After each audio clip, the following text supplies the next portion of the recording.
Hello and welcome to the Swing Bunt Podcast. Today we have myself, James, and Wes. I think Mitch will be coming later. You guys hear from Toby? He said he's going to start coming on the show again, but he might be dead. I don't know. He doesn't reply to anything. Yeah, no. Probably for the better. But on today's show, we got quite a bit we're going to cover. I don't know if we'll get to it all or not, but NBA playoffs, the conference finals are about to start. I'm really excited about that. That's usually when I start really paying attention. I know James is super excited about that. The NBA lottery is going on as we speak, as this is Tuesday, June 20th. June 21st? June 22nd. I'm off. June 22nd. We got baseball in full swing. All-Star break's about to happen. There's a lot to talk about, guys. I'm really excited for it. Without any further ado, make sure you enjoy the show. Otherwise, I'm going to make you turn it off.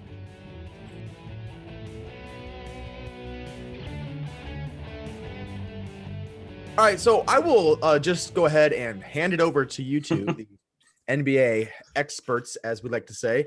However, I have been watching some games here and there, but haven't been able to follow it super closely. All I know is the Suns are up 1-0 on the Clips, and Hawks, I hope they beat the – I don't know. I don't know if I'm pulling for Hawks or Bucks, but both of them I'm kind of excited about. Anyways, you guys go ahead. I'll shut up. Oh, really quick. I do want to say you guys did a great job last week on the show. Outside of all of your snide remarks and comments about me, the rest of it was pretty good. So nice work, fellas. All right, Wesley, you got it. Who's leading this? Oh, I got it. All right. So we are in the midst of the Western Conference Finals. Game 2 is just now starting between the LA Clippers and the Phoenix Suns. So game 1, there was no Chris Paul, no Kawhi Leonard. Kawhi Leonard will probably be out the rest of the playoffs. So Chris Paul is back tonight, I believe. Have they announced it? What it is exactly? They suspected it was a torn ACL by Kawhi Leonard, which would be like the 10th All-Star who has gone down in the playoffs. So that's pretty big. And LeBron was quick to say, "Oh, I told y'all that we shouldn't be playing this year." I can't stand him anymore. You know, it's just ridiculous. But because of the extended playoffs? Because of short turnaround, probably. Oh, yeah. Yeah, so well, I honestly think that has some validity to it. Their bodies just didn't get the time to recover like they usually do. And these guys play at a level we never will. I don't know. I mean, I don't claim to know, but they are pushing themselves, especially after having a short season last year. Their bodies just probably don't seem like they're used to it. I mean, maybe if they would have had another shortened season, maybe, I don't know. And they did shorten the season, so 72 from 82, but still, you know, if it was a 60-game season, I don't know. But I know players wanted to get paid again. They wanted to get a chance to get paid. LeBron doesn't need that. So, I mean, now but these other guys, they want to play so they can get paid. So that's bottom line. But anyways, so 10 All-Stars have gone down. But back to the finals, Western Conference Finals.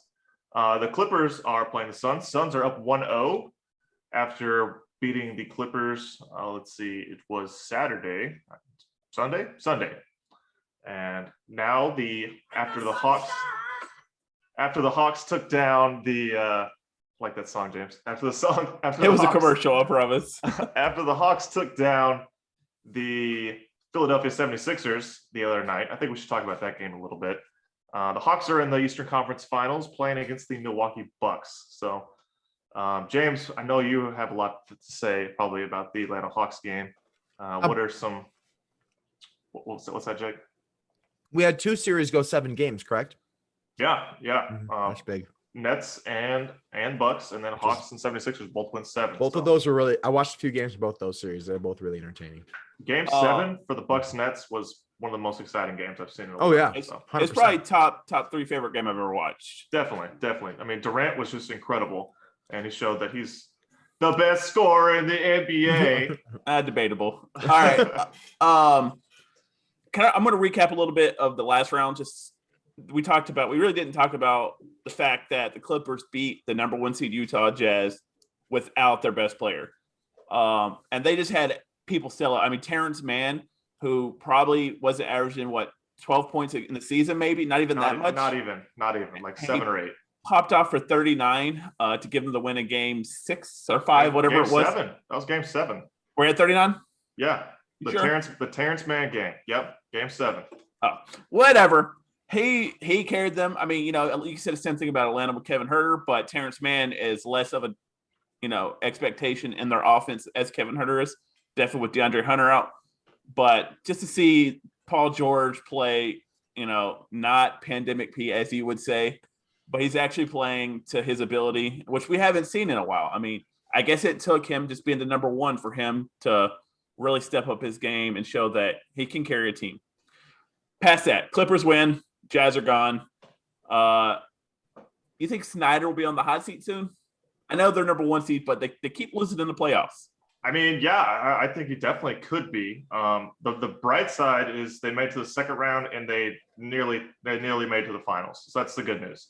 I do think that, kind of switching gears here, Mike Budenholzer saved his job by winning that Game 7, because the way they were collapsing, I didn't think they had a chance, and I didn't think he had a chance at keeping his job. But they won, and they're in the finals, and he'll keep his job another year. Let me tell you about Mike Budenholzer. We had the number one team in 2015, and we were good. I mean, we were very good. We had shooters, we had guards, we had Paul Millsap, we had Al Horford. We had a squad, and we made it to the Eastern Conference Finals, and we got destroyed by the Cavaliers. What'd you expect? To win. Duh. Well, they had LeBron still, so. And how did LeBron do this year? It's like 10 years later. The Hawks were dubbed like the Spurs of the East because of their ball movement, and but LeBron's still there. So. But I mean, you look at when Budenholzer was there, he never got the first round except that 1 year, and he's not a playoff coach, which is funny because Nate McMillan is known as a horrible playoff coach, and yet we're in the Eastern Conference Finals. Moving on, I got to stop going back to the Hawks. I just love these guys. Like we talked about, the Bucks and Nets game was probably one of the all-time classics. And you just saw how exhausted everybody was. And that's what I loved about it. I mean, they were all dying, and yet they still were playing 100%. KD's last shot.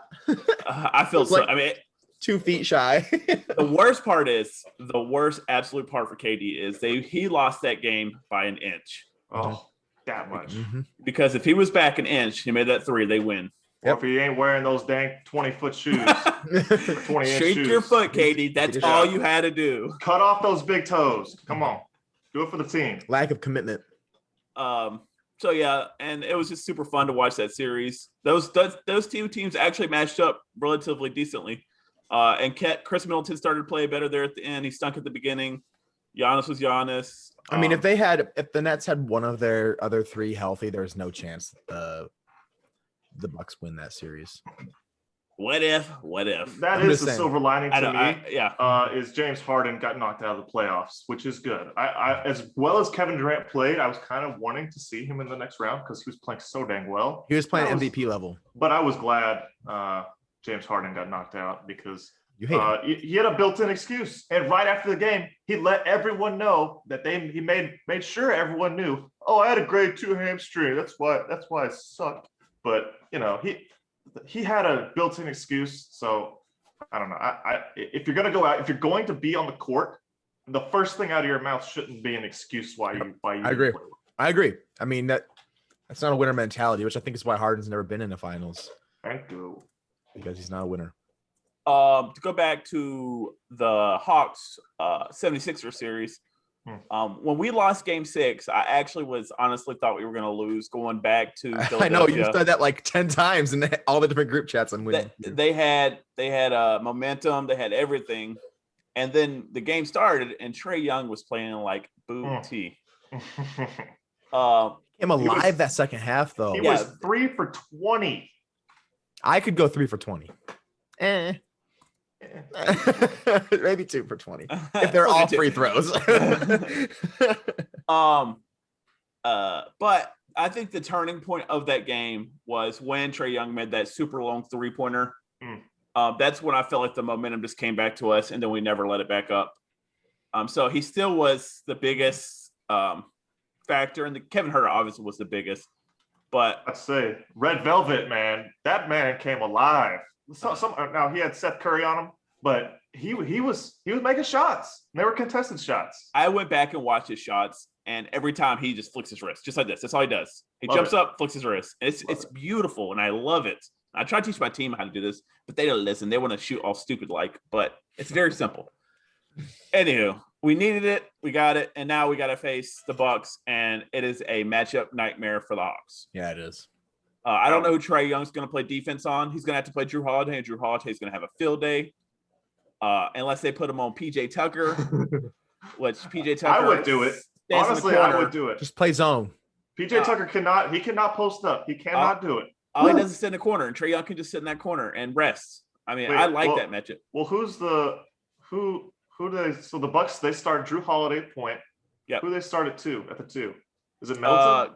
It's Middleton, then Tucker, then Giannis, then Brook Lopez. And they bring what's called off the bench, Connaughton off the bench. Yeah. So when Connaughton comes in, there you go. But I think you got to put him on PJ Tucker because he ain't guarding Middleton or Holiday. That's for sure. I think the key to this series is going to be Bogdanovich's knee because he averages 30 points against them, and they don't really have anything to stop him because they got a good count for Trae Young and all the other people on the team. You know, you got John Collins, Clint Capella.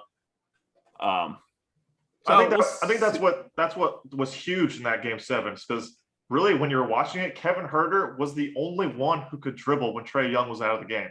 He was the only one who could create because Bogdanovich wasn't in the game.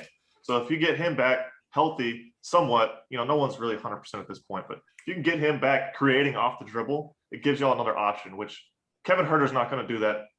He's not going to do that every game. He might do it again, but he's not going to do it every game. I'm sorry. He's not going to do it all the games, but now he will have an impact in every single game, but he's a good defender too, is what I like about. He's very quick hands. Yeah, definitely. You know who I was surprisingly surprised by how well John Collins hung with who was it? Tobias Harris. Yeah. I thought Collins was more lumbering, and man, he was pretty agile staying with Tobias Harris. And I have a feeling he's going to be on Giannis too. So we'll see what happens with that. I would agree. I know Capella's happy that he doesn't have to get bullied by Embiid anymore, but yeah, Embiid is a monster, man. He's so glad he had a bum knee. Yeah. Yeah. Well, every time he made a shot, he sprinted back, and every time he missed a shot, he hobbled back. So, although in Game 7, he didn't complain. I don't think one time, which I thought that was kind of cool. I mean that he finally got fined $35,000. But now the big thing of Game 7, everyone who watched it knew it. Ben Simmons took 4 shots and had 4 points in the wide open dunk, and he passed it. The sad thing is after the game, the post game, they asked Doc Rivers, they're like, can Ben Simmons be I saw this. a championship? Can he win a championship as a point guard? And Doc was like, I don't know. I was like, no confidence. How does a coach say that? I mean, that's just 2 hours earlier, he was ready to ride or die with them. And now he's like, I don't know. Let me tell you, be a point guard. I used to be a fan of Doc Rivers, but I don't think he's a very good in-game coach. I mean, he obviously won with the Boston, but I could have won coaching Boston. Yeah. I mean, they had so many Ty Lue with LeBron. Yeah. They had so many alphas on that team. I mean, even the bench players, they were like dogs. So I mean, yeah, Boston was stacked, but I don't know. I noticed that this series, and that's what his biggest criticism has been this week. That head case, Ben Simmons, man, he needs a change of scenery for sure. Yeah. And then Joel Embiid came out and was like, he didn't directly say it, but he was like, they asked him what the turning point in the game was, and he's like, well, we passed up a dunk for getting contested by 2 players and getting fouled and only got 1 free throw. So that was a turning point. It's like, yikes. that was the play where Ben Simmons passed up a wide open dunk. So yikes. It was clearly that just points to a bad locker room to me. Like you don't have a good team cohesion. I don't know, man. I'd be ticked off too. Well, Kenny Smith did say, I thought he brought up a good point, is a coach cannot give you confidence, but a coach can take it away. Oh, yeah. 100%. So I think Ben Simmons' confidence, I mean, everyone knew Ben Simmons' confidence was completely shot. So I don't see how he can go back in that locker room and play with them. So there's a good chance for some teams to buy low on a guy. I would love for Atlanta to get him, honestly. Put him. I would like for the Rockets to get him. There's going to be a lot of movement this year. I'm telling you right now. So, Luka is probably going to move, right? No, Luka's not going anywhere ever. I don't know if Cuban's going to let him move. Porzingis is going to move. He's unhappy at least. Well, Cuban just got rid of the 2 guys that were making him unhappy. So yeah. Maybe that's what it is. The GM and the head coach. So I'm sure Luka will have a say in picking. Probably. I hope not, so. But. All right, real quick, West predictions. Who wins? Suns and Bucks. All right, I will go devil's advocate and do Clippers and Hawks. I don't think the Clippers are going to beat the Suns, but I can't count them out. Why would you say that then? I'm fine with you picking the Hawks because I hope the Hawks win. Can I finish? You do that all the time with your predictions. You say, I don't think this is going to happen, but it's what I'm going to predict anyways. You do that every week. Can I finish? Yeah. Hey, I said the Clippers in the last series. Who won? The Clippers. Anywho. I picked the Clippers too. UK. Not without Kawhi Leonard. I didn't either. That's how I feel. No Kawhi, no Kawin. They've been 0-2 in every series, and they've won all series. So that's what I'm banking on. You said you wanted to finish. Are you going to say something? Or I literally just did. That had no value. Really? Because I think it had a lot of value. All right.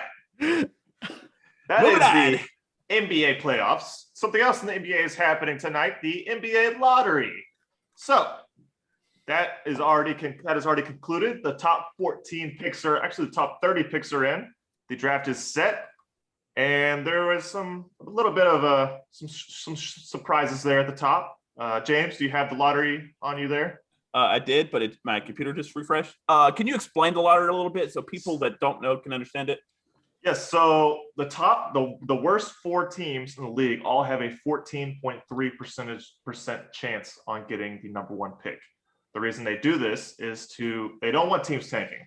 In the NFL, you have teams tanking. The stinking Jets last year, they literally did the cover 0 against the Raiders. And they screwed up tanking by not winning one game. So yeah, so stupid. The Jets are the most poorly run organization of all time. They tried to tank one game, and then the next game they're like, let's win this one. And then they don't get Trevor Lawrence. I mean, they could have had no. I know. They could have had Trevor Lawrence so easily. Oh, what a stupid organization. This lottery is supposed to deter teams from tanking, although teams still do it because they still want that pick. So as it gets lower, teams have a smaller percentage chance. So I think the 5th team has like a 11% chance, and then 9 and 7 and so on farther down. So James, do you have the lottery results? Someday I want to see like the NBA champion who has like a 0.00001% chance. Just get it. It would be Cleveland if it was anyone. I'm pretty sure the Cleveland Cavaliers got it when they were like 3rd or 4th from the bottom. They had like a 2.3% chance, and they ended up getting it one year. That's awesome. So, yeah. And then they drafted. You want me to? And they drafted that chump. Who was the guy they drafted? Anthony Bennett. Yes, the worst pick of all time. Yeah, it was just an all-around, just not good draft. Yeah, I mean, Giannis was in that draft. So besides him, that was a freak. Rudy Gobert was also in that draft. Yeah, how's that working out for them this year? Pretty dang good. 3-time defensive player of the year. Yeah, he didn't show up. Isn't he the one that brought COVID to the NBA? Yes. Oh my gosh. Kind of. But yes, he was the one who was like, "Oh, I hope we don't get COVID." Ooh. Yeah, and then the next day, he literally caught it. Man, they were so bad at him. Touching all the microphones. That's so funny. Oh, yeah. That was awesome. That was awesome. So the Pistons won the lottery. All right, I got it right in front of me. Me too. All right, hit it. 1, first pick in the NBA draft will be the Detroit Pistons. 2, Houston Rockets. 3, Cavaliers. 4, Raptors. 5, Magic. 6, Thunder. What's they have? 18 picks in this draft. The Warriors, Magic, Kings, Pelicans, Hornets, Spurs, Pacers, Warriors. Warriors got 2 of the top 14. And the Magic have 2 of the top 8. Wow. So, although the Magic were projected to have the 3rd pick, and they ended up having the 5th pick, so they had 5 and 8. The big losers in this draft, though, are the Minnesota Timberwolves.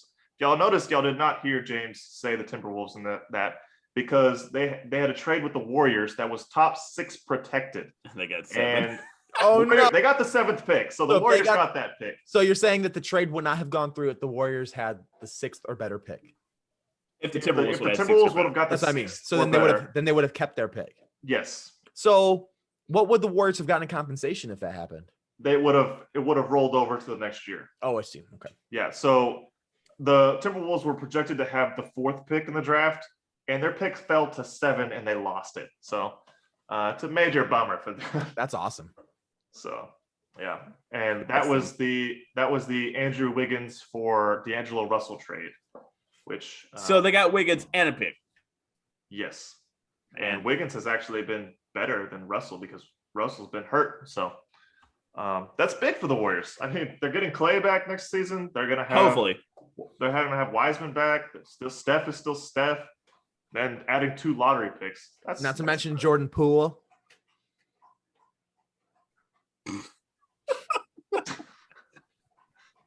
Hey, I mean, man. So, anyways, he puts in some minutes.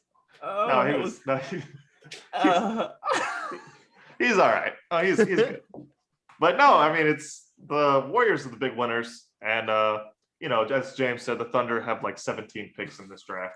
I think it's 6 out of the top 36 picks they have. So the Thunder are gonna retool all in this draft and the next draft and the next draft after that. So,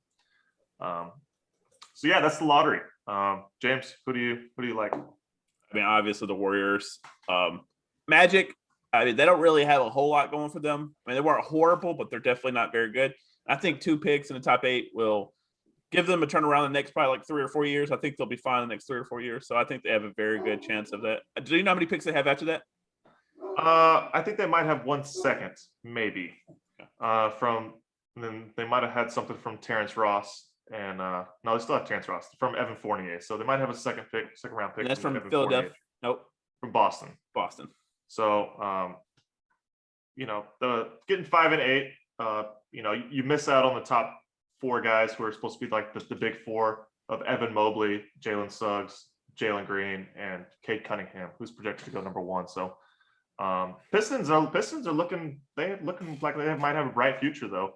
Adding Cade Cunningham to that young core they have, I'm excited to play with them on 2K. So we'll see. Get worked in 2K. Other than that, that's. Do you have anything else with the NBA, James? That's about all I got.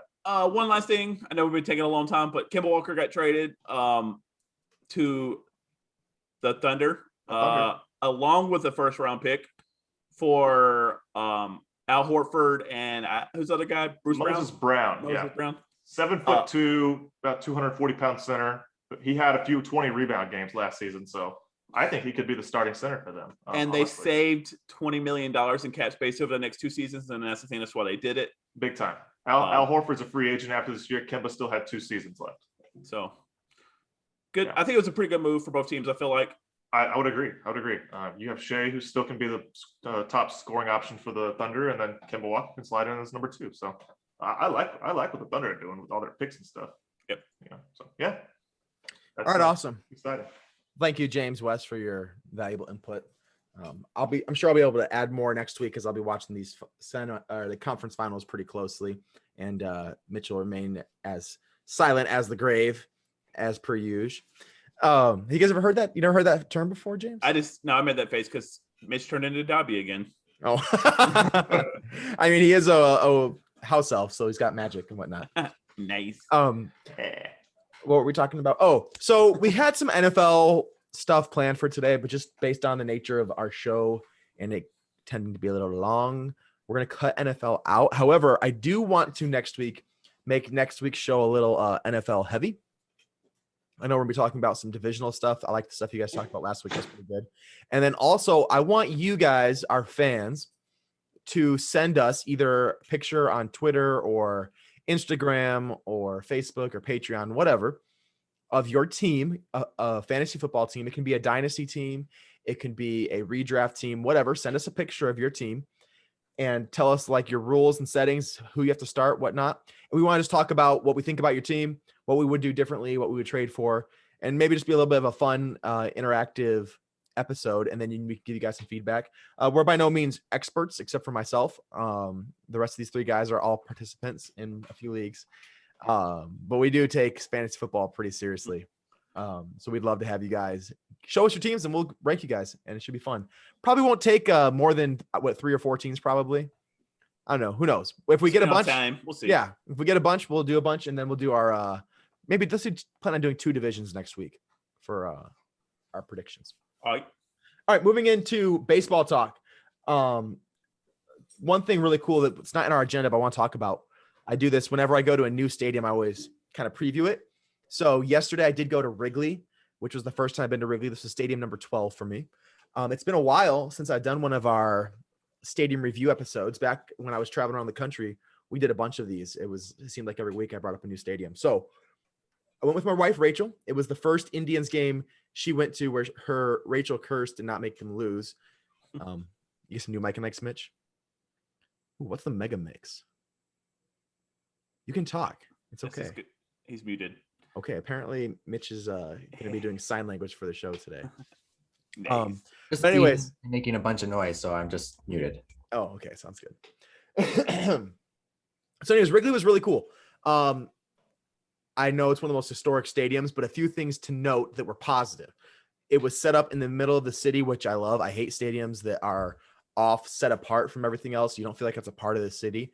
Like as cool as Miller Park or whatever it is, American Family Field is. It's a cool stadium. Miller Park. Yeah, but it's so far away from everything. And it's just like off on the side of the highway. I just don't feel like it's a part of Milwaukee. You know what I mean? So that was always one of my knocks to it, and as well as some other stadiums I've been to. But I mean, holy cow, Wrigley feels like it is just something that's in the middle of a neighborhood. It literally is. Like I felt like everyone that went there is just, oh, hey, let's walk down to the game, you know? And that's just how it was. People's houses were walking past. It's like walking to like a college town. Like when you guys all been to Badgers games before? Mhm. You know how you walk to Camp Randall Stadium? You're just walking through all the frat houses and stuff. That's what it was like at Wrigley. But it wasn't frat houses, of course, just people's houses. And Wrigleyville was just an awesome experience. Everyone was super cool. All the stuff that's just going on and how much that area was like invested into the team. It was really cool. Just while I was walking up to the stadium, it was a awesome experience. Parking really cheap, $20 for really close parking. Big fan of that. And they had free parking with shuttles and stuff. So that was pretty cool. Things I did not love about it. There was not a lot to do as far as like before game things to like check out. Their shops kind of sucked. Real small, didn't have any like cool features to it. Like Seattle shop was one of the coolest places I've ever been. But I think it was just because it's such an old stadium that, you know, it's just very traditional, which kind of had a cool appeal to it. You could definitely feel a lot of history. And just the architecture was beautiful. The exterior and interior of the stadium were really cool. Very small stadium as well. I've been to a lot of them. Like Seattle was massive. Miller Park is really big. I mean, there's only 2 decks. They just go up back pretty far, but it's all right on top of the field. So like there wasn't really a bad seat in the field unless you were sitting behind a pillar, because there were a lot of pillars in the middle of the stands. Like we had to move quite a bit to try to see things. But my favorite part of it for sure was just the old feel of everything, like their old scoreboard in the center, the organ playing, that have any like announcers or halftime or mid-inning festivities, just felt like pure baseball. So that was my favorite part of it. And then the staff, I've never been to a park where the staff was so friendly. Oh my gosh. Hey, welcome to Wrigley. Is this your first time here? And everyone was just super nice. It was really cool. It was a cool experience. Highly recommend you go to Wrigley. Not a lot that I would say negative about it. Urinals were a little odd. They were just troughs up against the wall. And there was quite a few people who felt the need to share. All right, moving on. I turned around and there was these 3 big dudes jammed into one small corner, and he was intentionally trying to mess with, like, there was an Indians fan, and this Cubs fan just jammed himself in. I was like, oh my gosh, what is going on here? But it was pretty funny. But yeah. Yep. So that's my review of Wrigley. I'd probably put it at top 5 park out of the ones I've been to, maybe top 3. Definitely the most history out of all the ones I've been to. So it needs some updates, because I know like Boston and New York have both updated their stadiums. And, yeah, but like I would not want to do what New York did, like tear it down and build another one, because I don't feel like that. It just loses so much when you do that. You know what I mean? You lose so much of the history. They had a lot of cool like statues. They had all these old scoreboards that are like in the middle of the stands, because there's so many seats where you can't see the big scoreboard like the Jumbotron, because you have a roof over you and you're just way back in there. Like that was one thing I did say. I would not want to sit on the first deck way back, because you have just all these other seats above you and you can't really see anything. Oh, other thing that really sucked, their food was awful. Now, to be fair, we were up on the second deck, which is actually like the 4th deck they called it, but it's really only like 2 layers.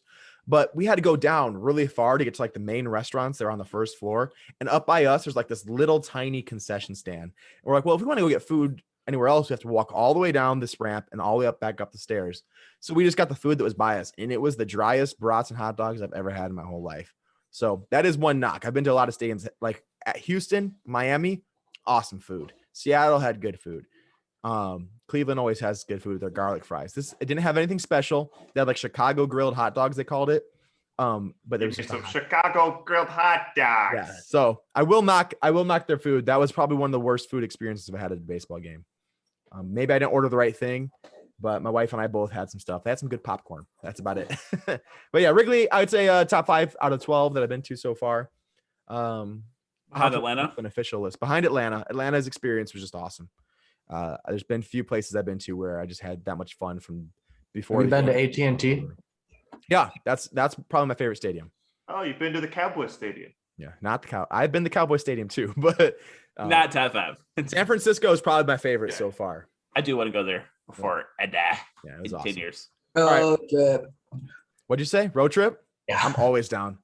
I've got 18 Tonight? to go. We're leaving tonight. Yeah, let's do it. I'm going to Minnesota on Friday, so probably not. Indians won 4-0 though. So let's talk about a couple things about baseball. Now, I don't know how much time we're going to want to spend on it, but first off, one thing that I do like is the implementation of sticky substances started yesterday, and it really started. So I was sitting up there watching the game, and I don't know how much of it you guys saw. And you guys watched games yesterday? I watched one today. I saw what they were doing today. Okay, yeah. Literally every pitcher, when they came onto the field, they checked their hat and glove and their hands for any sticky substance, for like a bullpen. I didn't see the starting pitchers. I didn't notice it when they came in. When the bullpen pitchers came in, they checked them as soon as they came on the field. And then when they came off the field, they checked as well. And you should have seen the players. They were frustrated by it. Like, you think I'm cheating? But then I think they started to realize they were doing it to everybody. Because at first people were like booing, like, for real, you think he's cheating, yada, yada. But then as I watched, I think they were doing it for every single pitcher and just checking them. And it was kind of I don't know, it looks just silly to me. You know what I mean?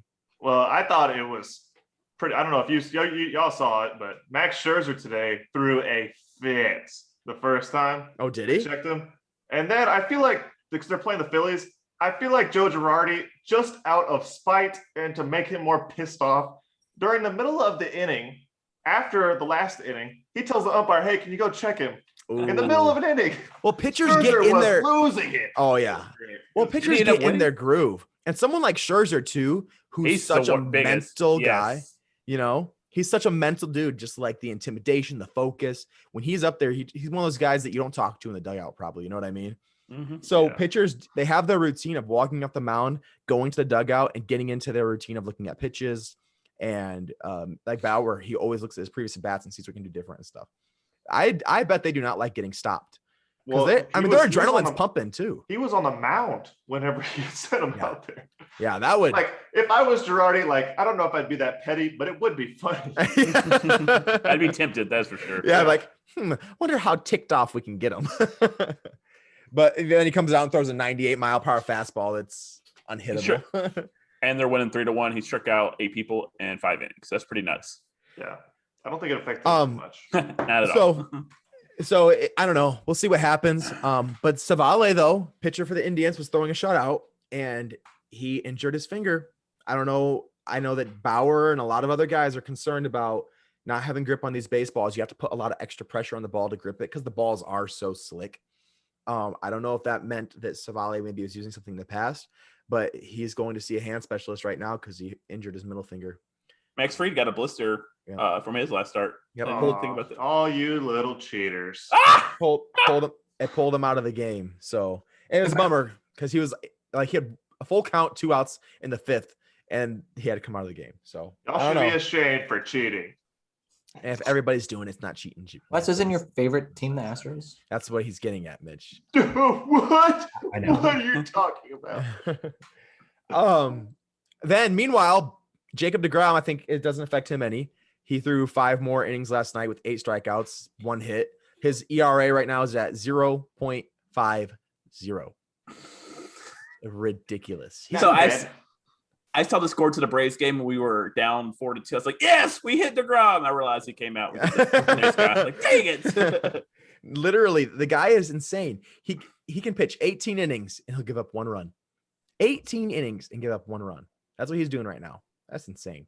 Well, I saw a headline whenever I pulled up Bleacher Report the other day. It was like, strikes out Acuna on 3 pitches on 100, 100, and 101. I was like, start the game? Yeah. Ugh. I watched it as well, and they were saying a video talking about it. Like, when you throw 2 straight fastballs and he's late on both of them, you don't give him anything else. You throw another fastball.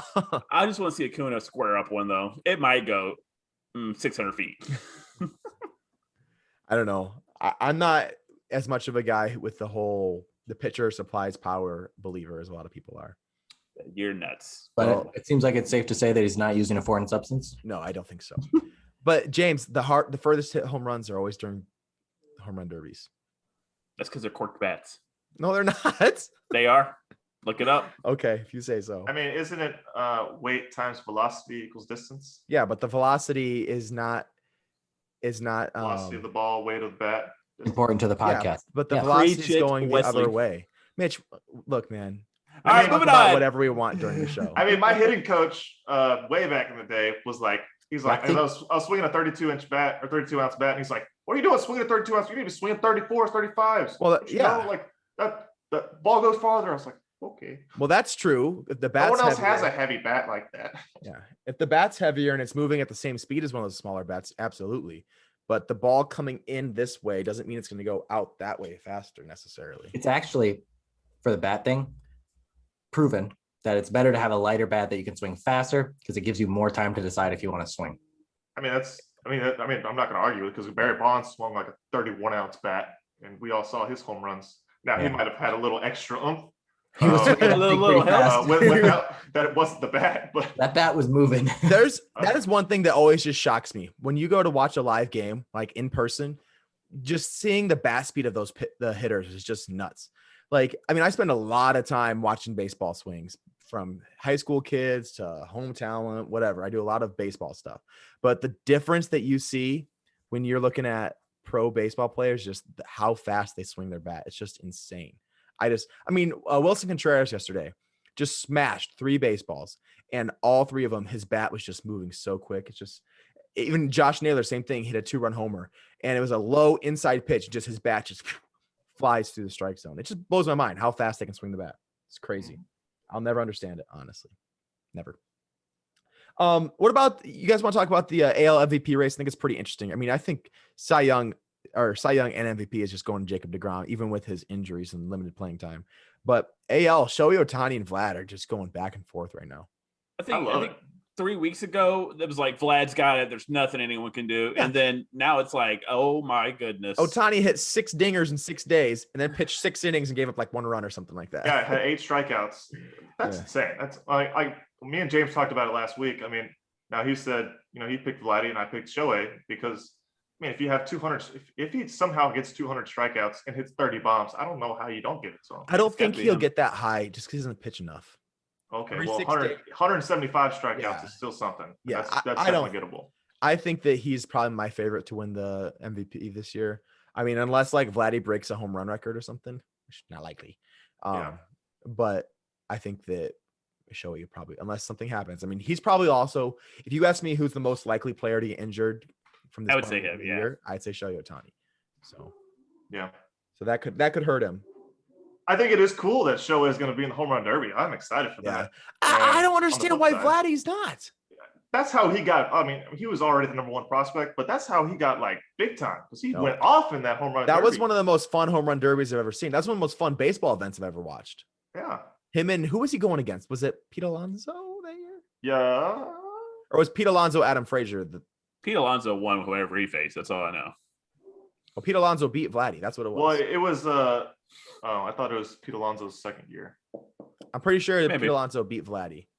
And the year before that, Adam Frazier beat Pete Alonso. Well, right? regardless, In Cincinnati. Vlad Guerrero went off Todd that Frazier. home run derby, and they put on a show. That was awesome. That was Oh, just- Ronald does it again. He has to redeem himself because he was horrible last time. Yeah, we'll see who's in it. I don't know. And it's They- in Colorado. These Can balls we- are gonna. oh, the be balls are gonna going down to the fly. Can we not bring that up? Sensitive Dude, subject. I know it makes me so mad too, James. It should be in Atlanta. I just hate that they take Oh, I something forgot. Sorry. that had nothing to do with the Braves organization and say, screw the Braves organization. We're going to take something political that they had nothing to do and just remove it. And you know how many, and it was about the African-American voting laws or whatever, or not even African-American, just making sure that you have laws in place for voting. No, it's just a pitcher ID. That's all it is. Yeah, they're saying that it's racist towards minorities is what the people are claiming. But then you know how many minorities in Atlanta work for the Braves? It's almost their entire staff. It's just like you're hurting so many people and taking away from a community full of, I mean, Atlanta's one of the highest minority communities in the world.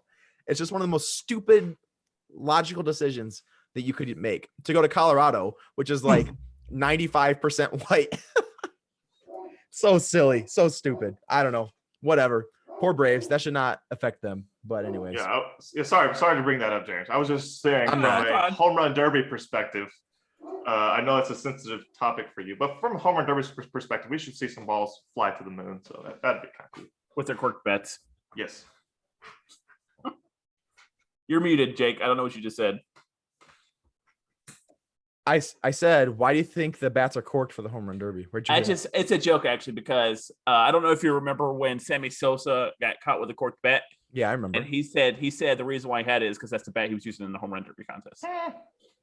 Interesting. So he was going to cheat for that contest too, which makes like tons of money. Well, the guy's not a great guy. He's also not the same color he was when he played. He's a new guy. It was kind of interesting.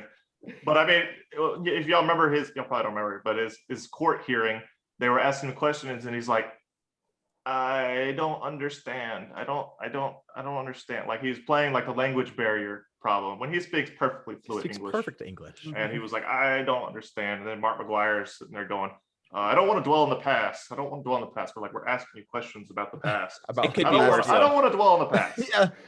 Guys are so stupid. Murder. He's at his trial and they're like, did you kill your wife? Can we just talk about the present? I'm looking towards the future. I love it. All right, you guys ready to do some power rankings? Anything else to talk about baseball? I'm so ready for power rankings. Can I do number one? Not a chance. No way. There is no chance. Please. Are we starting with 10 or with 1? I would like to start with 1. I would like to start with 1. We'll start with 1. We'd like to start with 1. We'll let Mitch make the first nomination. There's absolutely no way there's any discussion on who's number 1. I highly disagree. Wes is going to say. I was going to put them number 1, Mitch. That's what I'm saying. I'm to just redeem myself. Just say your answer, Mitch. Giants. The Giants are number 1. They're the best team in baseball. They have scored. A couple days ago, they had more home runs than doubles, which is crazy. They've hit 15 home runs in like a 5-day stretch or 5-game stretch, whatever. They're mashing the ball. So the foreign substance thing really helping them out. Love it. They just ended like a 5-game win streak. Despite having lost Evan Longoria to injury a couple weeks ago, they've been able to actually continue playing well. Quick note, a lot of people, that 5-game win streak. Go ahead. A lot of people want to say that they're not a good team. And if you look at their individual stats together, nobody stands out. Yeah. They've got so weird. They've got a bunch of guys. It feels like Moneyball in real life again. Wait a second. That was real. A real life thing. But nobody on their team is like doing anything amazing, but everybody is performing at the exact right time. And right now they're up 4-0 on the Angels, which isn't really that impressive, but it is the first inning. So their 5-game win streak was against the Phillies and Diamondbacks, which are 2 of the worst teams, but still Phillies are not, they were actually a hot team probably when they played them. Your whole division sucks, James. You can only beat the teams you play. I always crap on the Giants. So I just wanted to say, I was going to put them number 1. So next week, whenever they fall down the cliff, I could say, see, I told y'all I was right. Okay, no, I'm kidding. But a couple weeks ago, I'm kidding. The Giants are deservingly number 1. They're playing. And I think for this week, definitely, no doubt. I've got them at number 1 as well. I really toyed with the Astros because of how well they're playing right now. 9-1 in the last 10. Only 2 games behind the Giants. Okay, but did you see who they played? The Rangers and the Twins. The White Sox, actually. I know they beat the White Sox 3 times, but they also beat the Rangers and the Twins. 4 times, actually. And they dropped a game to the Twins too. So if we're going to talk about strength of schedule, we can't forget that. Yeah. That's all I'm saying. Swept the White Sox. That's why. Yes, Mitch, yeah. we all Great agree job. It's the Giants, Mitch. No, we agree now. But this whole time, every time it's come up, and the Giants have been doing well for the whole season. Everybody's like, oh, they play garbage teams. Oh, they're not that good. Nobody's that good on that team. And then it's like they're That's the number thing. one, and everybody's still trying to take away from it. It's like, no, they're the best team in baseball. That's the thing. They That's all are I'm trying to great point out. without having a bunch of great players. And really, it's Any really good cool. players. Well, no, that's not true. Brandon Crawford's really solid. Buster Posey. And, Mike Zimsky is pretty Mike- good.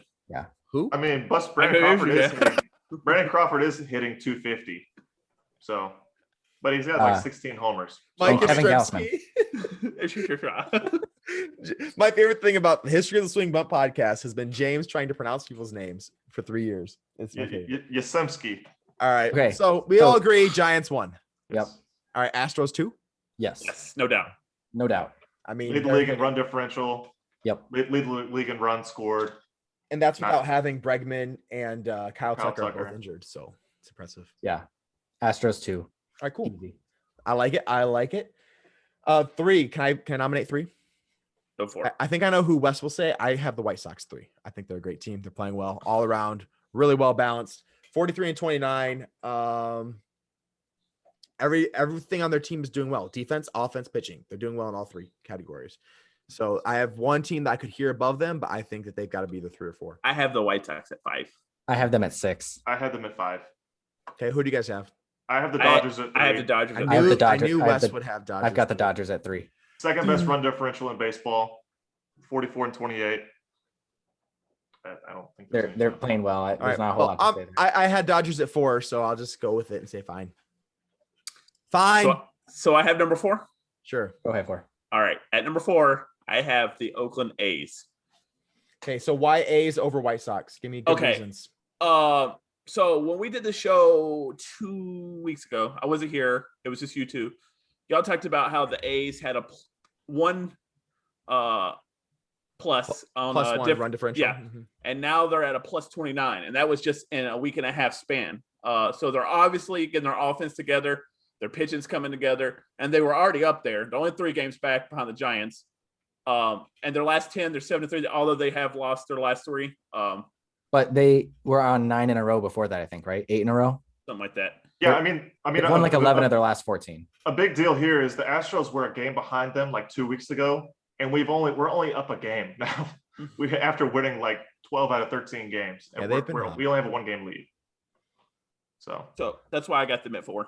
All those reasons. I was gonna have the Rays at 4, and the Athletics 5, I think. I had A's 5, and I had somebody else at 4. Well, I don't know. The White Sox, I guess that I'm going to be outvoted, but they had just taken 2 out of 3 from the Rays and had the second best record in baseball before that Astros series. They're in a. So- Oh, okay, yeah. The Astros, before the Astros series, they looked like maybe number 1 or 2 team. So I don't know if one series should knock them down to 6, but you guys. Yeah, 5 losses in a row though. Well, and the games with the Astros, they weren't even close. That's another thing. They played really bad like in those games. So, Okay. Well, I mean, I mean, power rankings six- are how you're playing right now. So 5 losses. six isn't anything to sneeze at either. I mean, Yeah. they're still, and they could be numbered. They were high last week, I thought. All right. So, So we got Astros, Giants, or I'm sorry, Dodgers. Giants, Astros, Dodgers, A's. You guys all agree with that then? A's at 4. So then who do you guys have at 5? The Rays? I had the Rays at 4, so yeah, that would put the Rays at 5. Okay. But the Ra- White Sox just beat Rays the or White Rays. Sox. I feel would- like you have to have the White Sox. James? I have them about the same, so I'm happy with either way.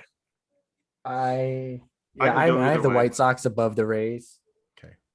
Basically because of that series. And the Rays they've lost 6 in a row. I mean, so like both those teams are playing terrible, and they were both like about to be the number 1 team in baseball 7 days ago, and they've lost every game since. And I mean, I would say that the Rays have been near the top, either 1 through 3 all season long. Now they did just lose Tyler Glasnow to a torn UCL, Which is big. which I is actually big. didn't know that. So I would put the Sidelined White Sox ahead of indefinitely them. with the partially torn UCL. It was But- his first start after he stopped using sticky substances. Shocker. So, but I still think they're still dangerous. I mean, both teams are dangerous still, 100%. I mean, White Sox I- have a better record. They beat them in a series. They've lost less games in a row. I feel like we have to put They had White the Sox same above. exact record. No, White Sox are 43 and 43. 30. Oh, because White Sox lost yesterday. I'm giving the Rays a little bit of a bump because they just called up Wander Franco. Who has a walk today? I'm giving the White Sox a bump. Nice. I'm gonna give the White Sox a. I say White Sox because All of the glass now noise. So White Knowles. Sox 5, Rays 6. Yep. Seven should be interesting. I've got the Red Sox 7. I got the Red Sox. I got the Red Sox. Nice. I have the Yank. No, kidding. Red Oh Sox. my gosh. Okay, I would. Playing like straight doo doo. I actually wasn't sure if someone was gonna say probably the next team over them. So Oh, I mean, yeah, I wanted to. I almost did. So Red Sox 7. That puts. I'm interested to see we how the 11, Red 8. Sox and Rays play each other this next week. should They be have a interesting. series this week. That could shake things up quite a bit. Yeah, the pitching has been bad. But the Red Sox shellacked the Braves. What's up with the Braves, James? They didn't shellac us. I mean, it was beat 'em. like, They put 10 runs on them in 2 games straight. yeah, we put 8 runs on them. We scored a lot. It's our bullpen sucks. Our bullpen is horrendous. I think, AJ Minter. Yeah, I saw your favorite pitcher is AJ Minter. AJ Minter has given up 3 runs in like 8 of his last 10 appearances. Why we keep putting him in there baffles me. I'll trade you You could one James Karinchak You can have anybody. for Ronald You could be Acuna. anybody. Perfect. You said anybody.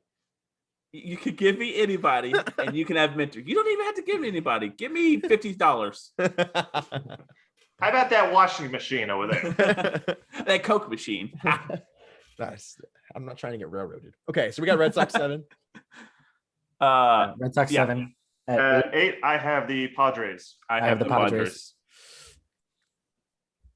What? Yeah, I have the DeGrom bump. I like the Mets here. Oh! I wasn't the one that put the Mets in it for the first time. Let's all bash James because he puts the Mets in. How do you No have the big deal. Mets here? The Mets are leading their division. Now they've played a lot fewer Their games. division than people. sucks. They're I the know, only team I over know. 500 in But the Jacob division. Y'all keep DeGrom saying they is an suck. but they automatic don't win. suck. every 5 games, and they don't suck. Lindor's coming together. A lot of their offensive pieces are coming together, and their pitching staff's one of the best in baseball. They keep winning too. It is the best in baseball. They have the best ERA in baseball. Boom, there it is. Okay. If they win 1 out of 5 every 5 games, they win 32 games. But they're winning That's more it. than just All when right. DeGrom plays. All right, hear me out. Which So is logical. I'm okay with putting here, tight. but here's the downside. There's no way. DeGrom's hurt. Syndergaard's hurt. Marcus Stroman got hurt tonight. Galesman's hurt, who's their best relief pitcher. DeGrom's not hurt. DeGrom is in and out, is what I'm saying. Oh, He left his most recent start with shoulder soreness. yeah, but they said he's starting his next game. But Marcus Stroman had hip problems today, and he only pitched 1 inning. So that would be my only concern with putting them ahead of. I have the Indians next, so I don't know why you're even complaining. I don't have the Indians in the top 10. Well, I mean, to me, the Padres have been up and down all season. They'll go on a winning streak of 11 games, and Yeah, right they're now weird. They've been a weird team. they're kind of going down the hill right now. But Yeah. they're still dangerous to me. The pitching staff is still really good.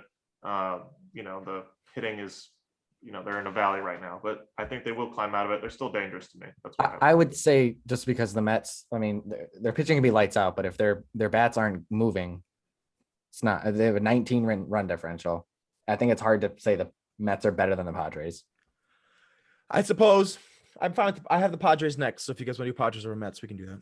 All three of us said Padres at 8. So Okay. So let's do Padres 8. Then can we go back? I'm Sure. going to put the Rays ahead of the White Sox because Wander Franco just hit a home run. did he? 3-run home run. So, I will Oh, therefore also they're be better. putting the Rays I just ahead kidding. of the White Sox. I was gonna say what? I just wanted to bring that up that he hit his home run in his first game. That's nuts. Okay. Yeah, that's it happens more often. It does. Jason Hayward's very first game, which Jason Hayward's not really, He sucked offensively. yesterday. His first at bat at 18 years old, he hit a home run That's impressive. or I 19. believe he was 18. But okay. He was 18 or 19. He went straight from high school to pros. Wander Franco's what, 20? Let me check that. 20. Yes. Oh, yep, there it is. Why is mine That's delayed what I so had much? him at 4. I told y'all. Okay, so we got Padres at 8. You guys want to put the Mets at 9 or later? I'm good with them at 9. Then who you guys got at 10? So James, I guess you have the Indians at 10. I do. I got the Indians at 10. Interesting. Wes, what do you have? I would say Cubs, but they just went 2-5, and they're not playing Lost real 4-0, well right now. and they're losing So, right now. I mean, there's just there's a pretty big drop off from 9 to 10. So I've got the Brewers at 10. I think they're better than the I would Cubs. pick the Brewers, but their two best guys just got shellacked. Yeah, but that's just a game. I don't know. I think the Brewers are better than the Cubs. I would agree that in the long run the Brewers are probably better than the Cubs. I don't know what's up with Christian Yelich. Apparently he forgot how to hit a home run. What the heck, man? He's only got 3 home runs this year, and his on base percentage is decent. It's like 415, but which is really good. But his batting average is like 250. So. I think with the Cubs about to go 2 for their last 8, I can't have the Cubs here, so I have the Brewers. But I'd be fine with the Brewers there. So 2 Brewers. What do you guys have? Indians and Indians. Mm-hmm. So they're 7-3 in their last 10. They've been winning, but let me explain. They swept. And they don't have Bieber. Yep. Or without Bieber. They swept the Orioles. They took one of 3 from the Pirates, and then they just beat the Cubs yesterday. Now, here's the only reason I don't. And you could look at this too as the Indians. The Indians right now literally don't have a starting pitcher. Yeah, I was looking. I was like, who is starting? Plezak's hurt. Bieber. But they're 7-3. Tristan McKenzie's in the minors. Our bullpen is insane. So Adam Plutko, we DFA'd. We got rid of him. So then we were pretty much running with a 4-man rotation. We'd get a spot start here or there. McKenzie, we sent down to the minors. Savale, Plesac, Bieber, all injured right now. We literally don't have a starting pitcher. So I don't know how we can be a top 10 team. We're on our 4th string catcher. Jordan Luplow's injured. Our infield is not hitting at all. The one thing that's been huge, Bobby Bradley has come up big time lately. Bradley Zimmer is maybe the worst hitting center fielder in football. Yeah, it's probably the problem. He can field really well. Josh Naylor is super streaky. And then in left field, it's just like Harold Ramirez, Ahmed Rosario, Eddie Rosario. Ahmed Rosario's been he's been hitting really well, a lot of singles. But it's just kind of like a similar situation as the Giants, except they're not as good. But we don't have any. Like Rachel was at the game yesterday, and she's like, literally the only name I recognize is Jose Ramirez. Says that's because he's the only player who was on the team last year that's playing right now. Literally, he is the only player. So I don't know. But the thing is, James Karinchak, Emmanuel Clase, Brian Shaw, and Nick Wickren, literally, if we get to the 6th inning with a lead, those 4 guys are not giving up runs. So that's why we're playing so well. It's just those guys are just nuts. And then like Cal Quantrill has been really good in late relief and middle relief. He's starting soon. Yeah, I think he should be starting in my opinion. He's had a few starts here and there. He's gone like 4 innings, given up like 2 runs. I don't know. I just feel like if I was to take the Brewers, the Cubs, or the Indians, I'd take one of those 2 teams before the Indians, even though the Indians are beating up on the Cubs the last 2 games. So the Brewers are 5-0 right now. The Brewers are more intact right now. I will say that. Yeah. Less injuries to the starting rotation. So I say Brewers at 10, my personal opinion. I bet we do a 10-8, 10-B. Okay. I mean, I'm fine with having the Indians. I'm fine at having the Indians. You know what? Just for the sake of it, because they're playing so well with nobody on the team, Indians it is. Wes, you're outvoted. You're out of here, buddy. Yeah, just like Wander. Y'all saw what happened there. Watch the Brewers win like 10 straight games. We have cursed the MLB. So I'm super confused as to what we're doing for trivia today. James said he was doing something. Mitch said no. Mitch wasn't going to originally be here, so I threw out an idea, but Mitch said he's coming. So okay, I'm ready. Also, right, I would like to say to the listeners, since the last time I was on the episode, I have now subscribed to MLB at Vat because I want to try and follow baseball a lot more. So I don't know if you could tell, but I was very prepared for the power rankings today. You seemed like it. You're a little cranky today. I had a cranky panky written down. Is it because you played so poorly in golf today? No, I actually I saved it on the back. Oh, did you? Yeah, I finished par birdie par. So good. I said to Rachel, I was like, I'm sad for Mitch. He was really nervous about this golf tournament. We don't have to tell anybody that. Moving on. Anyway, I'm glad you turned around, Mitch. For the listeners, I'm actually watching 4 games right now. So John Rahm. That's more than I am.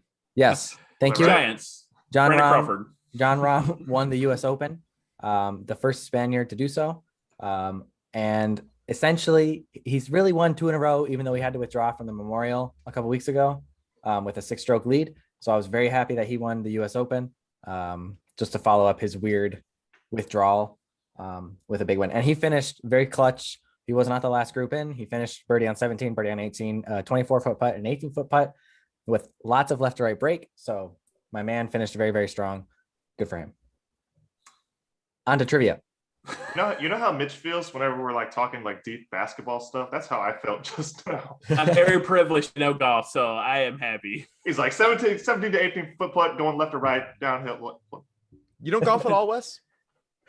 I got some clubs. Nice. Yeah, I you have and some you and a clubs. lot of people. All right, we are doing Top golf. we're doing some baseball trivia today. Ooh. It's extremely obscure. Oh boy.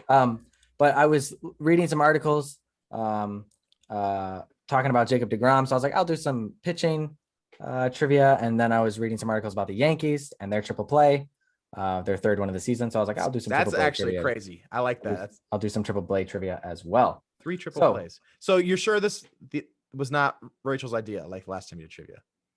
No, last time was my idea. Oh, okay. Last Whatever you say. So I've got 2 questions about pitching and 3 questions about triple plays, and the tiebreaker is about triple plays as well. So it's mostly triple plays. See what you did there. 3 questions about triple plays. Smart. That was an accident. All right.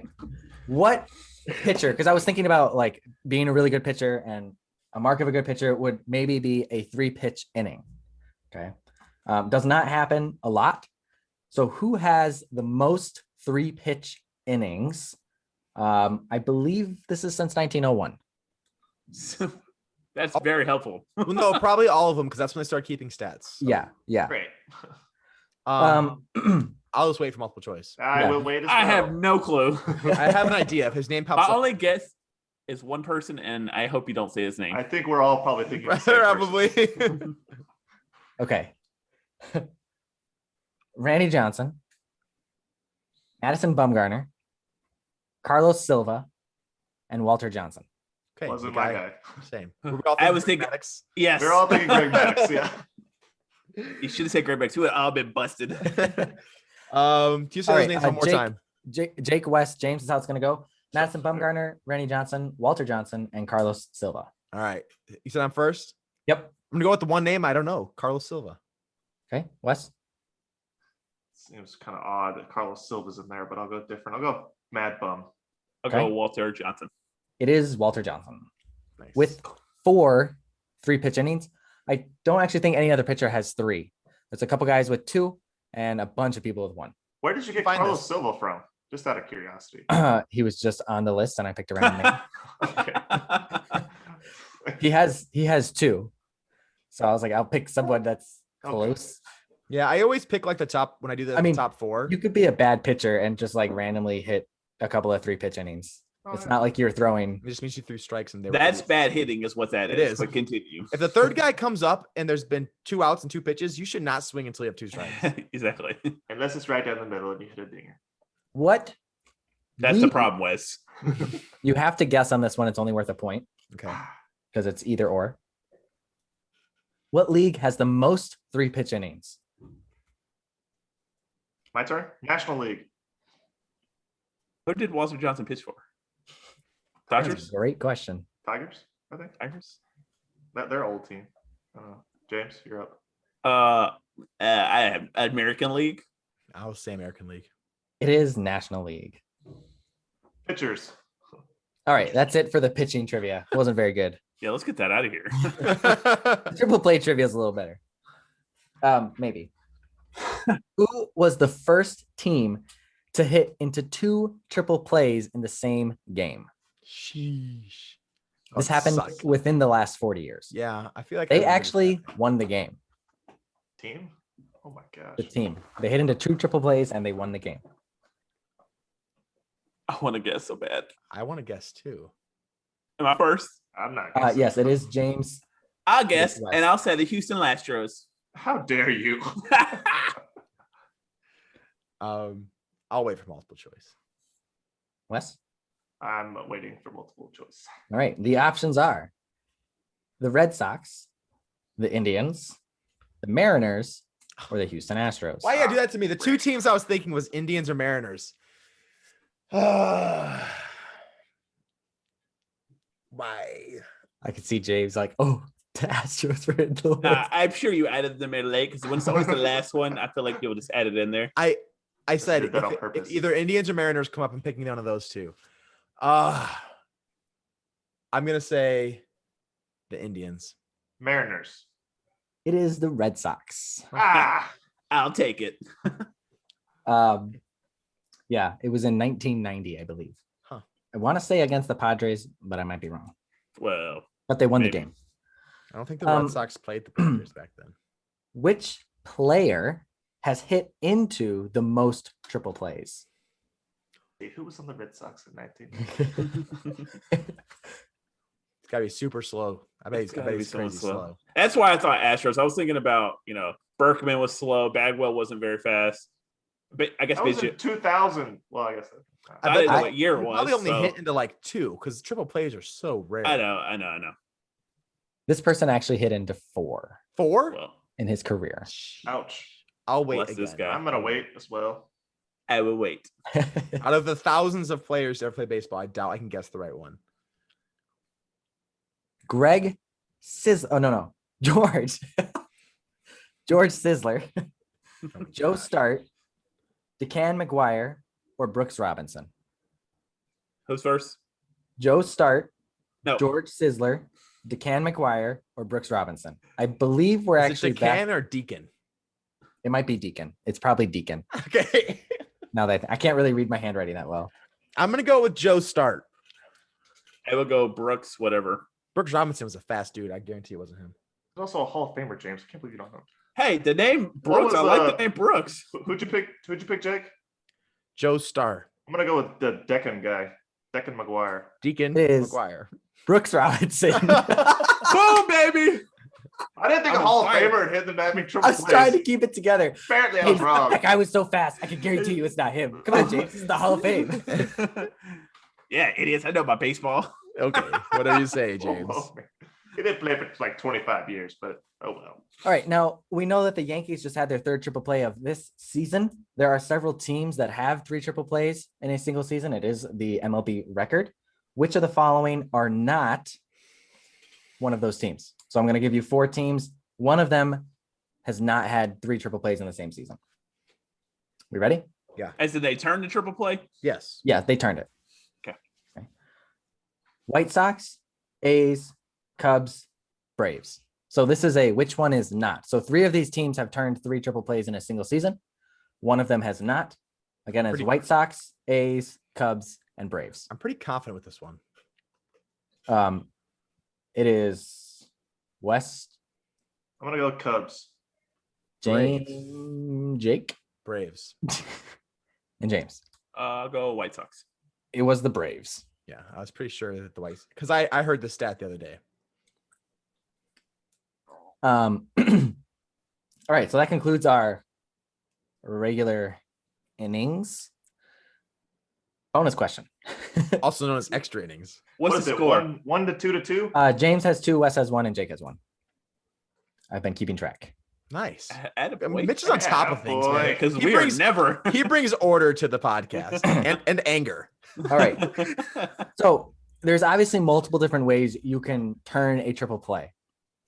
Okay. It's a 2-part bonus question. What is the most frequent way to turn a triple play for 1 point? And a second point, if you can tell me how often that happens. Of What percentage? what percentage of triple plays are turned this way? So And it's you're gonna have to guess percentage to the nearest 100th. So are you looking for the numbers, or are you looking yeah, for? like third looking base for to how you- second baseman to first baseman. Yeah, like that. That's That's what I'm the looking most for. common. I guarantee it. That's my 5, 4, answer. 3. Yeah, 5-4-3. Okay, so that is third baseman to second baseman to first baseman. Yeah. Yes. That is incorrect. What? I'm just kidding. I was like, ah! It's like there's That no is- way. That is the most common. And whoever's closest gets the point. Whoever is closest will actually get 2 points. I hate this game. What's the order? James gets to go last, I imagine, because he has the lead. I Sure. mean, I just went first. We'll go Jake, James, Wes. What did you say, Wes? Jake, Wes, James. No, Jake, James, Wes. Oh, I see. Jake, James, Wes. Okay, I will The say nearest 100th. I will say that And this is off of, I think, 100th? speedometrics.com. Yeah, No, 100th. Let's just- we're not going to be that. I think 100th is you're- only the second decimal, Mitchell. Yes. I don't think you realize how far off we're going to be. Let's just do it to the hundreds. I'm gonna say Would you guys like a hint? no. So you're No not way hints. off. No. I'm gonna say James, do you want a hint? I'll text it to you. I'm gonna say 78% of triple plays end that way. All right, forget the hundredths thing. That's what I told you. It's like you're out of your mind. Okay, yeah, okay, 78%. I I think think it's 78% of significantly all higher triple than that. plays. I mean, you got are unassisted triple 5-4-3. plays. You got like jacked up triple plays. I believe this is not including unassisted. But that's a triple 78% play. is hundreds. It's 0.78. Tens, hundreds. No, he's saying like 78.25. that's what he's saying. Oh, I thought you were thinking 0.78. I get what you're saying. Okay. It's not batting average. What are you talking about? It's not a baseball podcast. Okay, so you got 78%. I will go 90%.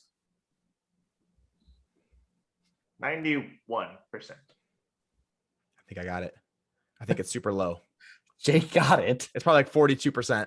It's 13.48%. Really? Ah, Holy cow. that's the Hey, most? That doesn't make any sense.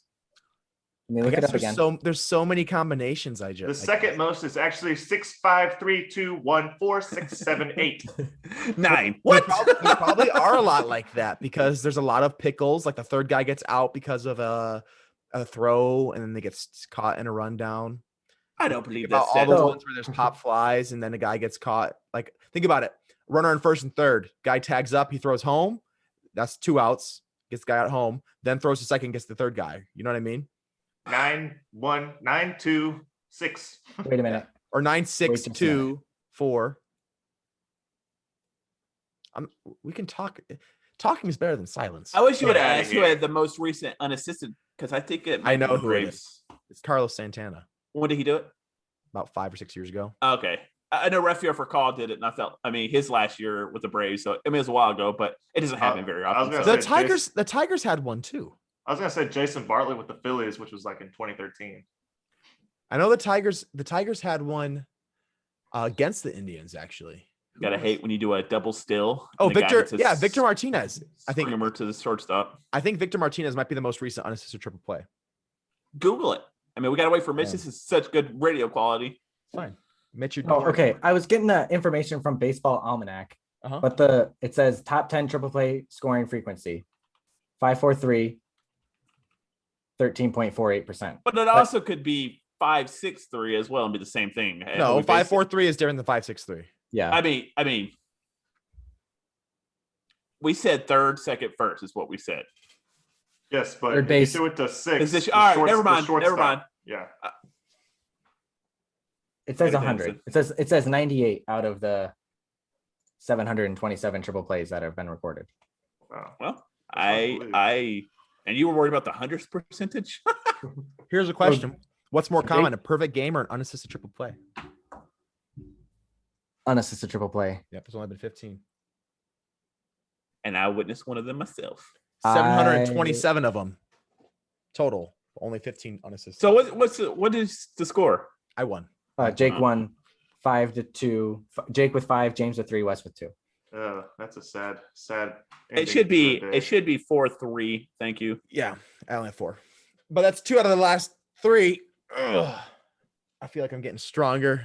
Well, it's Going into because my final we 4. I want you to always- know that when I put the Astros in that list, wherever it is, right here, I had the Braves there because I was going to pick teams that you guys liked to throw in the list. And then I was like, I'll do the Astros because I threw the Braves in down here because they were the right answer. Nice. Because they were the right answer. Yeah, I was like, I have to put the Braves in for a team that doesn't have 3 triple plays because I was like, screw the Astros. Wes wants to put them number 1 in the power rankings is what I thought. No, was gonna I happen. did not. Is what I thought was going to happen, which is why I said Astros. So, all right, So- that concludes our trivia. Jake, What? we'll see you next week for trivia. Yes, we will. This For the second this time says ever. that the most recent MLB unassisted triple play on Wikipedia says Eric Bruntlett in 2009. That's what I was thinking of. Not Jason Bartlett. Yeah, Eric Bartlett. he had a game There against the Mets, bottom of the Phillies. 9th inning. Phillies, right? Yep. I was reading there was some other cool stuff that was like not really lending itself to multiple choice, but there's been several teams that have hit into a triple play but actually scored. That could happen. Because the third Yeah. out wasn't a force out. Yeah. If you had bases loaded and one guy scored and you got the guy out who hit the ball and then the other two guys, that makes sense. So the Jason Brownlet one line drive to the second baseman. He steps on second. That's 2 outs. And then the guy who was on first was running and ran into the tag. So In my defense, Rafael Furcal was the 4th most recent one. does Victor Martinez have one? No, as Drupal Cabrera is 2nd, Troy Tulowitzki's 3rd, and Rafael Furcal is 4th. All middle infielders. I bet they were all line drives. Yeah, Rafael Furcal was a double steal. So Victor Martinez had one where there was runners in second and third, and there was a bunt that was popped up, and he ran down and tagged the guy at third. I guess he must have thrown the ball to second then for the third out. So not unassisted. So Yeah, actually, I thought he tagged him, but I guess he must have thrown it. 5, So 2-4. 6, 7, all of them are lined drive, touch second, tagged runner. All of them, Interesting. The last except in 1927. Where did you find that? Baseball Almanac? No, I just Googled unassisted triple plays. Oh, It cool. popped up. Where he actually tagged all 3 runners because he shot all of them. So What? Are you high? If you guys All right. understood, the Dodgers Well- Padres game is 0-0. Oh, there was an interesting thing that happened yesterday. Eric Dickerson almost died. Oh yeah, it's crazy. So yesterday there was a runner on Javier Baez was on first, and I forget who's up after him. But he hit a ball to I think I deep left benched. field. Yeah, he hit a ball to deep left field, and Javi just kept running. He wasn't running very hard either, and then he rounds second. Guy catches the ball, and Javi realized what he had done and just like starts walking to the dugout. He didn't try to turn around and run back to first. He just like started walking back. And David Ross is pretty livid about it and starts yelling at him in the dugout. And he got benched. And Javi was not happy. He said that he thought it was third out. Well, yeah, you can think it was the third out, but when you realize it's not, you need to turn around and go back. Idiot. You know, like just try. At least make them make a good throw. He didn't even have to throw the ball. What's his name? Just ran to first base from left field. Eddie Rosario did. So not a good could be going to a new team next year. I think that he's probably the most likely one to be traded. It was Chris Bryant, but not anymore now that he's No. killing it. Chris Bryant's looking like a stud. Yeah. All right. Someone Well, this picked is. him for MVP. Did you? Yes. Oh, yes, I nice. did. Well, Yeah, this that's has not been gonna the Swing and Bump podcast. Thank you so much for listening to the show. I enjoyed it. It's good to be back, guys. I'll try to get this episode up tonight, and I'll post it on YouTube as well, and that way Jason can watch it and look at his little pickle. And We're agreed too. And then he's like, "Oh, Mitch is so cute." I was listening to that while I was driving home from Chicago last night, and Rachel and I were just laughing so hard. Rachel didn't understand. She's like, "Why does he keep calling Mitch a pickle?" Oh, I love it. Jason, thanks for watching the show as always. Please be sure to follow us on Twitter, Facebook, Instagram, wherever you are active. And then you can always support the show on Patreon, patreon.com/the swinging bunt. And we'll be sure to catch you next week. Don't forget to send us images of any fantasy team you'd like us to preview, and then we'll be talking about that next week. So long.